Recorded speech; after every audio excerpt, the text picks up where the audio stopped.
Sextou. Boa noite, minha amiga Fernanda. Boa noite aos ouvintes do programa Tô de Olho. Boa noite, meu amigo Thiago. Vamos começar falando logo de Fortaleza? Sim. Pronto. Que é o jogo, né? É o único clube que ainda tá com a agenda. Exatamente. Fortaleza entra em campo no domingo, 6h30 da noite, no estádio Barradão, para enfrentar o Vitória. O Vitória que briga contra o rebaixamento, né? Tá com 42 pontos, tá com um pezinho na Série A, mas matematicamente ainda está na briga contra o rebaixamento e precisa urgentemente vencer essa partida para ficar na primeira divisão de 2025. O Fortaleza, por outro lado, busca diante do Vitória retomar a terceira posição do Internacional. E é interessante para o Fortaleza essa rodada. Por quê? Porque o Fortaleza enfrenta o time do Vitória no Barradão e o Internacional enfrenta o Flamengo fora de casa. Direto esse confronto aí, hein? Viu? Duelo direto, porque o Internacional é o terceiro colocado, o Flamengo é o quinto colocado. Então, uma derrota do Internacional que não é nada absurda diante do Flamengo, apesar da recuperação do Internacional nos últimos jogos, é o Fortaleza, e uma vitória do Fortaleza sobre o Vitória, o Fortaleza retoma a terceira posição. Na verdade, inclusive, não só uma vitória. O Fortaleza pode retomar a terceira posição com um empate. Porque hoje os dois times estão empatados. Fortaleza e Internacional empatam em número de pontos. Então, uma derrota do Internacional, o Fortaleza só precisa de um empate diante do Vitória para ficar com a terceira posição. E aí, o goleiro João Ricardo, né?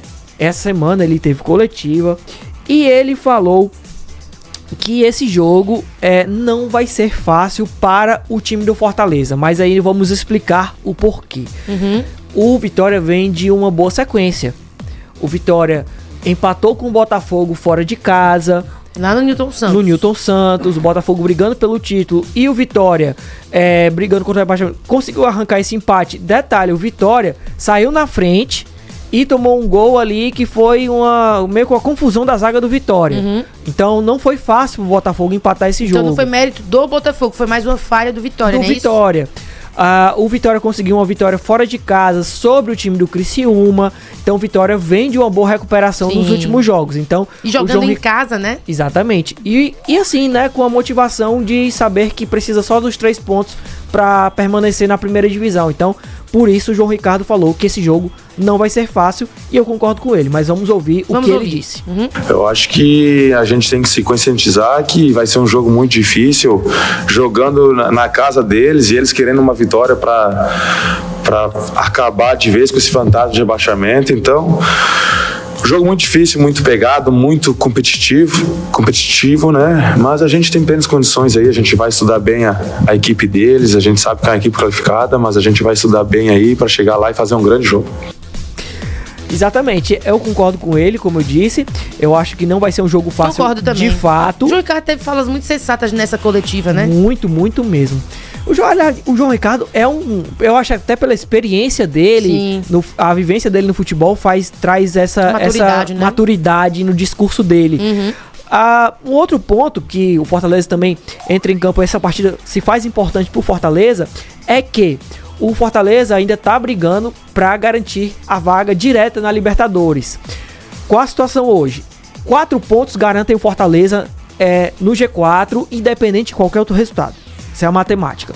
Se o Fortaleza vencer esse jogo contra o Vitória, mais 3 pontos nos próximos 3 jogos, o Fortaleza garante o G4 se o São Paulo perder pelo menos ou empatar pelo menos um jogo. Ou seja, na verdade, o que é que eu digo pra você e pra quem tá nos ouvindo e quem tá nos acompanhando no YouTube, é que uma vitória do Fortaleza, 3 pontinhos, garante o Fortaleza, porque é praticamente impossível o São Paulo ganhar todos os jogos daqui pra frente. Mesmo que faltando poucos jogos, é praticamente impossível o São Paulo ganhar todos os jogos e tirar essa vaga, esse G4 do Fortaleza.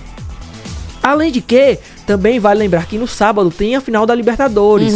Então, essa matemática, inclusive, o Fortaleza pode jogar no domingo já nem precisando dos 4 pontos. Precisando de fato só dos 3 pontos ou até menos para garantir essa vaga, tendo em vista que se o Botafogo vencer, abre mais uma vaga mais uma vaga direta na Libertadores do próximo ano. O Fortaleza já pode jogar no domingo tranquilo em relação a isso, né? Dependendo do resultado. não digo tranquilo, mas pode jogar já sabendo que uma vitória simples já garante a vaga direta na Libertadores. Sim. Nos últimos jogos, nos últimos 6 jogos, eu peguei aqui um recorte dos últimos 6 jogos entre Fortaleza e Vitória. O Fortaleza leva vantagem, venceu 3 jogos, empatou 1 e perdeu apenas 2 vezes. Então, vamos torcer aí para que essa distância aumente pro time do Fortaleza nos últimos jogos, né? Sim. Agora vamos falar do Ceará? Bora. Quem ganhou? João Paulo Silva, como a gente já imaginava, foi reeleito. 0 surpresa. Exatamente. Ele foi reeleito e na coletiva, após a eleição dele, ele teve uma coletiva e ele falou sobre alguns pontos. Ele falou sobre a montagem do elenco, falou que já conversou com o Léo Condé, inclusive depois de eleito já falou com o Léo Condé sobre conversar sobre essa renovação de contrato. Ele disse que foi a primeira pessoa que ele falou foi com o Léo Condé. Olha aí. Ele falou que quer montar um time para talvez ali brigar por uma Sul-Americana no próximo ano. E também falou sobre o investimento no futebol feminino. Ele garantiu que vai voltar a investir no futebol feminino, mesmo que investia quando o Ceará estava na primeira divisão em 2022. Certo? E um dos pontos, eu acho que um dos principais pontos na coletiva foi a questão de pacificar o time do Ceará.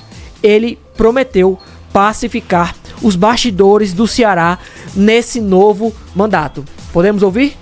Bora. Quando existe essa divisão, essa briga, só é ruim para o Ceará, né? Só é ruim para a instituição. Então eu sempre tive aberto, eu não, como falei, não levo mágoa para o coração, não levo nenhum sentimento diferente em relação a isso. Sempre respeitei todo mundo e sempre estou aberto para conversar. Então, dentro de uma das atribuições que eu quero fazer para a próxima temporada, para os próximos anos, é tentar trazer essas pessoas mais para próximo, para perto, para que a gente possa mudar, né, essa questão de divisão dentro do clube que está como hoje. Ele está certíssimo, é um dos principais pontos do Ceará. E só para finalizar aqui o boletim de hoje, o Jean Irmer vai para Chapecoense, tá? E o Matheus Felipe vai pro Remo. 2 jogadores que também não ficam pro Ceará para 2025. E é isso, segunda-feira a gente volta com muito mais. Exatamente, torcendo pela vitória do Lions cearense. Sim, vamos lá, e vai dar tudo certo, vitória do Leão. É isso aí. Perfeito, Vitor, obrigada, bom final de semana. Até.